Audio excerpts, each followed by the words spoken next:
In 2019, when Nayib Bukele was elected president of El Salvador, shortly thereafter he took a trip to China. While he was in China, he was gifted with $500 million of infrastructure and improvement projects by the Chinese government. I'll tell you what this means and where I think it's headed. Chinese investment in the Americas is increasing. For example, the Chinese put in a major stadium in Costa Rica, $110 million project, in exchange for Costa Rica's recognition that Taiwan is part of China. El Salvador also has made the decision to recognizing Taiwan as a part of China. In addition to a water plant that the Chinese built on Lake Ilopango in El Salvador, they also created a national library, a big tourist pier, a major national football stadium in San Salvador. This is the string that is attached to these tremendous gifts. It's also worth noting that Bukele signed on to the Belt Road Initiative. This is the largest infrastructure project in the history of humankind. The Chinese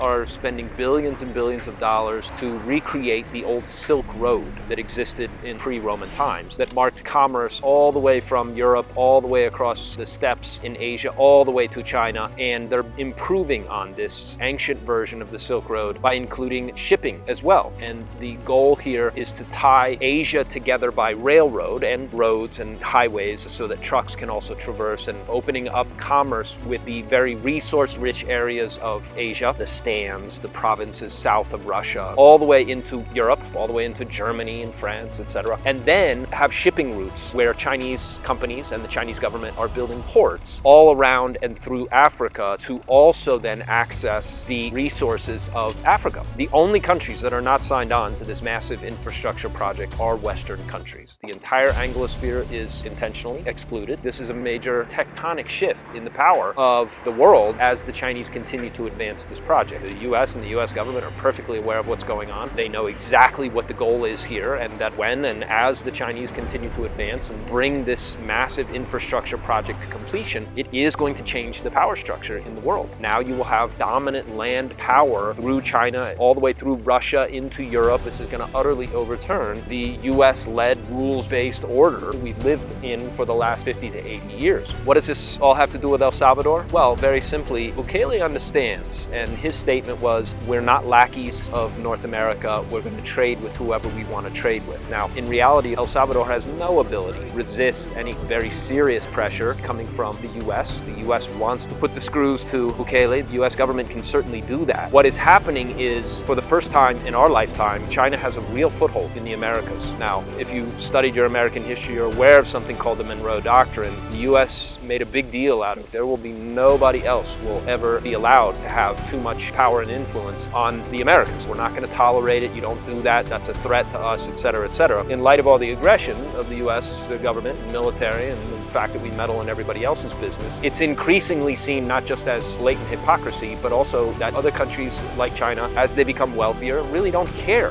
what the US says. And it's almost at this point like, stop us if you can. China has made inroads with other countries in Latin America. Honduras, Presidenta of Honduras is a big fan of China. Chinese have put a bunch of money into Honduras. Salvador, they have relationships with Nicaragua, Costa Rica. Also, countries in South America like Brazil are signed on to the Belt Road Initiative. They want to get a piece of the action and be part of the big commercial trade that's going to come out of the Belt Road Initiative. And so where is all this heading? El Salvador is somewhat strategically located because all of Central America, while it's not a big area, it is very underdeveloped. And any small amount of improvement in these countries, economically speaking, is going to result in a massive change in prosperity. And right now, that improvement in prosperity is being ascribed to the lavish gifts and development that are being offered by the Chinese, not by the US. It's widely understood that if you take aid from the US, IMF, any of these other Western institutions, that the strings that are attached are really quite onerous. And for now, the Chinese are doing this and improving the lives of the people rather than enslaving the entire country and the government to a bunch of Western institutions and more debt. And so it will be fascinating to watch how this plays out. I'll be in El Salvador in a very short period of time to report on the ground. There's a good chance that what's happening in El Salvador is going to continue in terms of the prosperity. El Salvador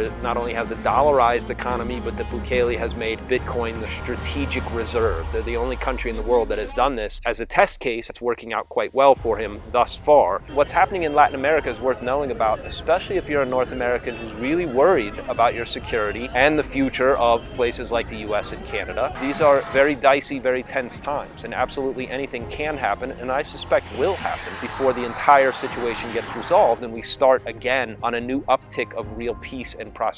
And so to help you, if you want to put together what is now commonly referred to as a Plan B, there's a free download below this video. It's called the Bulletproof Plan B. In it, you'll find 4 major pillars that you'll have to put in place to have a true, safe, secure, well thought out Plan B. That's absolutely free. Okay, that's enough out of me. I'll report back on part 2 in this 2-part video series once I arrive in El Salvador. And remember, your freedom begins when you realize nobody else is coming to save you. Thanks very much. I'll be back in another video.